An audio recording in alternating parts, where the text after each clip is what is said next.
once again welcome to my OIT channel. Today I came with another one informative video regarding speaking module. So today I'm going to discuss you regarding how we can utilize 3-minute preparation time very effectively. So many students have many doubts regarding the utilization of this 3 minutes. So some students used to do in this way, they will read and prepare the role play and they will keep quiet. When the interlocutor will tell them start talking, they will just start talking and some of the points will be missed. And sometimes if the interlocutor if asked question in different order, of course they will get stuck. So no need for any doubt how to do this 3-minute preparation time. I will explain you very clearly. So I can tell you one easy tips that 3 times you have to read that note, what are the tasks they have given. 3 times how we can read within this 3 minutes. So it may have confusion. So first what you have to do, just start writing that paragraph. Okay, for that first paragraph, almost you will get complete scenario about the role play. The setting, what is your role and what is patient's role and what is the thing, it is known case or unknown case. If it is given, you have just examined or you have just seen the patient or you have just started the conversation. Something they have the hint means it is non-scenario. So there no need to greet or no need for your self-introduction. So what you have to do, you have to just write it down there. I mean in the above the first task, you can just mention, well, Mr. or Miss slash. At that time you can ask the name of the patient. So how may I address you during the role play? If there is baby and parent, you can ask how may I address you and your baby. Just write it over there. Okay, so you can just write, well, Mr. or Miss so and so on. Thank you for allowing me to examine. So this thing you can just write it over the first task so that you will not miss the introduction of a known scenario. If it is unknown scenario, it is okay, fine. You can do it as a normal scenario. That is the first thing you have to do. And the next thing, just see the task. Just read it like very quickly. Just go through all the tasks very quickly. Then one time you have finished your reading. Second time, when you will come to the task, now you have to read very carefully. You have to underline very important points, not all the points. Some students used to do, they will underline every point. There is no use if you are underlining every point. So what you have to do, only the relevant point you have to underline. That means when you will look at the interlocutor, look at the interlocutor's face, and when you come back to the case, I mean the role play card, you should not get confusion. You have to be clear where you stopped and where you have to start. So this is the easiness if you are underlining the point. How you can underline? Example, the first point is confirm patient's visit. So what you have to do? Underline confirm and visit. The second subtask will be there. The next thing will be maybe you can just the question will be maybe find out patient's concern. So find out and concern. Okay. And there will be the next task will be explore patient's previous exposure with the any procedure. So you can just underline previous experience. Okay. So like that you can do. And sometimes there will be explore, sometimes reassure, sometimes find out, sometimes confirm. So this first task, that is a task exactly what you have to go into do. Sometimes explore means that is find out only. The meaning is same, find out. So you have to know every phrases what they are using in the OET speaking cards, because it is like easy if you are familiar with all these terms and all, like find out, explain, explore, confirm, and establish the consent. Establish the consent of the patient to continue with the procedure, reassure, and confirm. So like that many phrases are there. So if you go through many cards, you will be familiarized with these all phrases. That is the thing first you have to underline. Don't underline only these phrases. You have to underline what is the content, what you have to explain, what you have to find out, what you have to reassure, and what you have to ask from the patient. Okay, so these things and all you have to just underline and you have to go. So at the end, now you have almost underlined the main points. So you will not get confusion with any subtasks. So what is the importance of underlining is you will not lose any or you will not neglect any subtasks. Sometimes we will ask the first question and we will look at the interlocutor's face. After getting answer, we will jump to the next task. We will not go to the subtask. Sometimes we will miss these points and all. So once if you underline and you will be familiarized with these all things. And the next thing, why or how you can avoid this error again means after completing the conversation, just put the tick mark at the side. Okay, explain. Example, if you confirm the visit, put the tick mark. Next one, you have to ask the patient's concern regarding the procedure. After asking, just tick the put mark. So put the tick mark so that you will not get confusion while talking. Sometimes the interlocutor will ask without order. So you have to answer for that question. Then you have to go back to your previous questions. So at that time, you will think, you will go to the question paper and you will think, and there will be a gap. So it will affect your presentation and your mark as well. And the one more tips I will tell you. When you are reading the third time, that means the third time you will get anyway, or even the second time, sometimes there will be find out patient's concern or ask patient's concern will be there. Wherever it's there, you have to put a question mark in the left side of the margin so that it is easy for you to ask the question then and there. Not only in that area, you have to ask, do you have any concern? Like example, if you are talking to the patient or you are explaining the discharge summary, of course there will be more things will be there. Maybe 15 plus explanations will be there. Everything in a one stretch, if you are explaining, it will be like a one-way conversation. It is not a monologue. It will not be a dialogue. So what you have to do when you are preparing in 3 minute preparation time itself, you have to put question mark wherever you have to ask to the patient. Like you can choose different type of questions. Do you have any concern? Is it clear for you? Or do you want me to repeat anything? Or do you want me to explain anything more? Is there anything to get clarification? Or do you want me to explain any point in detail? At last, you can ask, do you have any more concern? Or do you have any more questions? Or do you have any more clarifications? Like that, different questions you have to ask. Don't repeat it. Okay. So it is what I mean means you have to ask 3 or 4 times, especially in case of discharge note. So wherever you can ask, it should not be like each and every task you should not ask. It will not be good.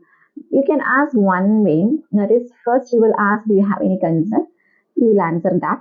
Then next you can give the explanation for your further information. I would like to explain you so and so. Next you can ask, do you have anything more, or do you want me to explain anything? Answer for that. And next question also you can introduce yourself and you can answer it.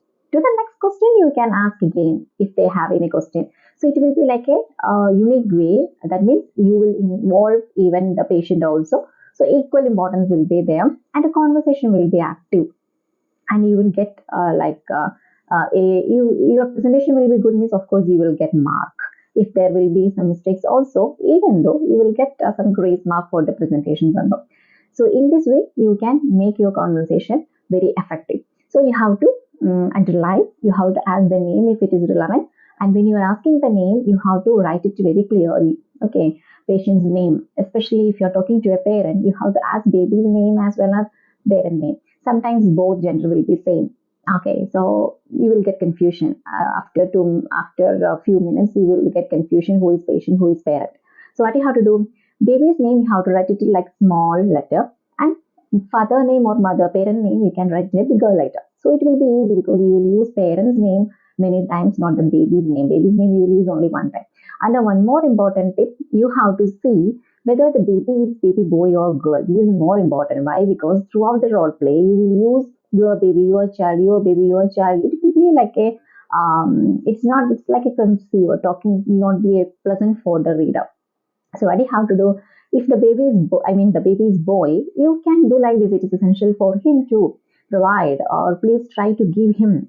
Or if the baby is girl, you can just tell that I wish her a speedy recovery. So like that, if you use this he or she, the subject means it will be it's like a casual talk, or else it will be like by hearted way you will present it. Okay, so always do it like a naturally. And if you want to do like a normally means you can use this he or she. Okay, the subject should be in this manner. So the one thing, it is related to the name and gender, everything. And then one more thing, you should not make any confusion with the gender. During your conversation, you will lose the mark. You will not get B score. Okay. And the name also, the parent and baby's name also, you should not make any confusion. And another one more thing I want to tell you, that I want to stress this point. Of course, when you're doing the conversation with a parent, you may have many confusion. You may make many mistakes unconsciously. It is unknowingly. Like you are explaining to the parent, it is essential for you to provide analgesics, or it is essential to get doctor consultation. Means what is that?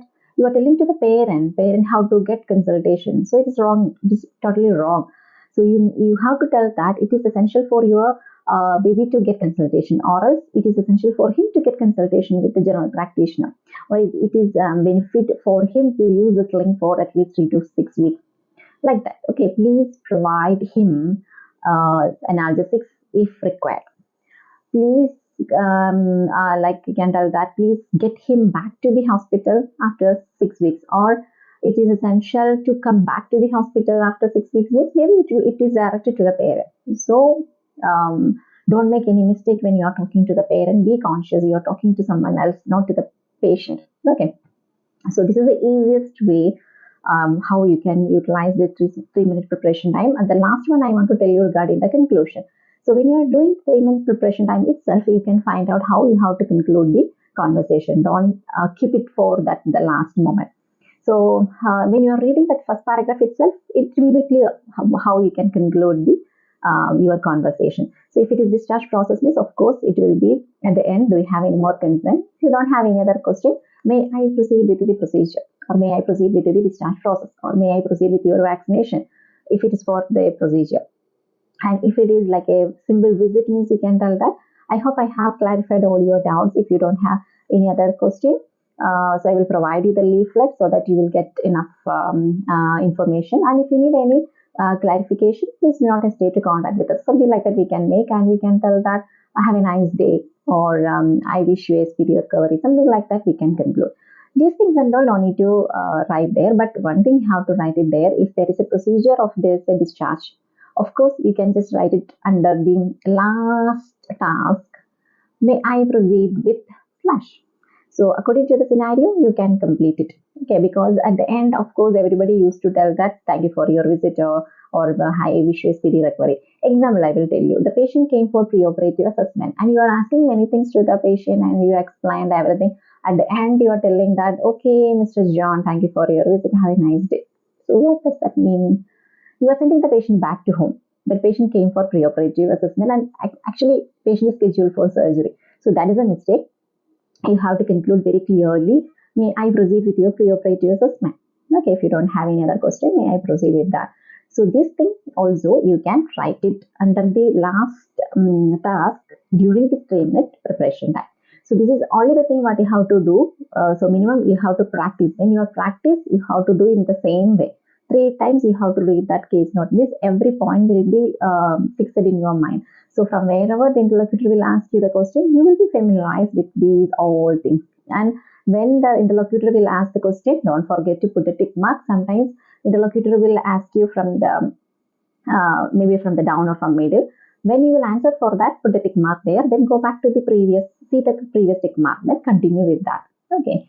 So in this way, you can make the conversation very effectively, and your conversation should be in a medium speed. It should not be high speed also, and don't make it very slow also, because you could not complete the task if you are very slow. And if you are too fast, then interlocutor or the evaluator could not understand your conversation. Regarding the humming, it's okay, fine. You can just humming will be there for everybody. So don't think about humming, but there should not be gap. Don't make any gap, because if you are making gap, the interlocutor can identify, or the evaluator can identify that you are searching something in the paper. So don't make them to think in that way. So just make a like a neutral conversation. Equally, you have to give the chance for the interlocutor to talk. If you are not talking, interlocutor will be silent. And important thing, keep it in your mind. Don't depend upon your interlocutor. Persons are different. Okay, their character will be different. Maybe they will sit from afternoon until very late for the exam, and they will be fed up with these all same questions they are repeating to everybody. Of course, their mind will be sometimes disturbed also. So even interlocutors are not supportive also, you have to maintain that presentation. Okay, so either if they are in a low mood, or if they are okay, and if somebody, they will be very cooperative, somebody they will not answer for anything, somebody they will be very new to the position, and they don't know maybe how to ask you the question. Sometimes they will give you all information in one stretch, and they will not give you the chance to ask like separately. Whatever the thing, just keep it in your presentation. Your way of presentation should be same, and keep the speed, maintain the speed from the starting to end, and don't give extra or additional information. Just whatever things it is given, you can just explain. Only the reassurance can be given extra. That is additional thing you can give. And or present the conversation like neatly. Okay, don't make it like clumsy. Like it will be very clear, should be very clear. So all we are nurses, we are working in the hospital. So you know that every patients are not same. Sometimes the patients will be very cooperative for you.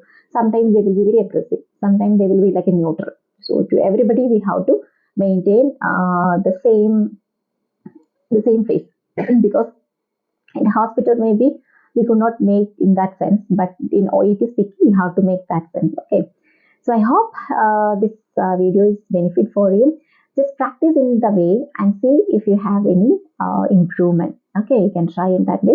Keep in the starting for the beginners. I'm telling that don't keep 3 minutes preparation time in the starting. In the beginning, you have to practice as much as you can. Take enough time for the practice in the starting time. But when you are nearing your example only 10 days are remaining for your exam, keep 3 minutes preparation time and practice it, and keep 5 minutes presentation time and do it. At the 5 minutes time, you have to stop your conversation. Okay, or else you will be very lazy. You will not think about the importance of the timing. So I hope this video is helpful for you. Try in this way and give me the feedback if you get any benefit. We will see you with another one informative video. Until then, bye. Take care.